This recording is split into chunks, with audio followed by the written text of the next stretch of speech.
Hello बच्चों, question states that X-ray of wavelength lambda fall on a photosensitive surface emitting electrons. Assuming that work function of the surface can be neglected, prove that de Broglie wavelength of electrons emitted will be square root of h lambda divided by 2mc.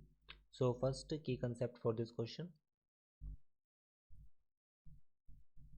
अब जैसे हम जानते हैं कि जो x ray wavelength जो होगी, so energy, suppose wavelength lambda है तो उस केस में जो एनर्जी होगी, एनर्जी ऑफ इलेक्ट्रोमैग्नेटिक वेव और ईएम वेव हम बोल सकते हैं, या फिर x-ray, that is equal to H C by lambda. H हमारे पास प्लांक कांस्टेंट है, C speed of light and lambda हमारे पास वेवलेंथ है.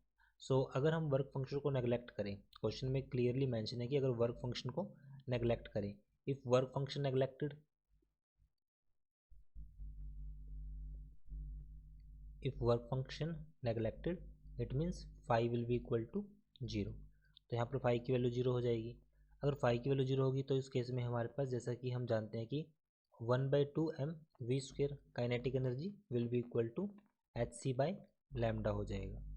अब यहाँ से v स्क्वेयर इक्वल्स टू, ये हमने आइंस्टीन की इक्वेशन यूज़ की है, so v square equals to हो जाएगा हमारे पास 2hc divide by m lambda.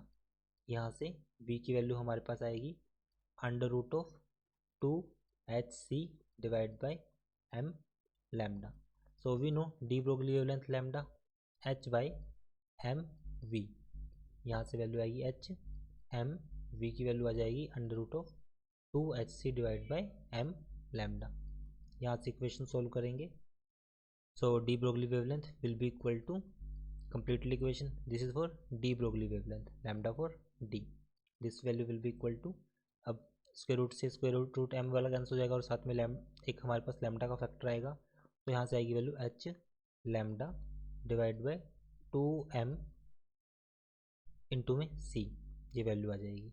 So this value will be here h lambda divide by 2m c, where it is mass of electron. So ये value हमारे पास आएगी.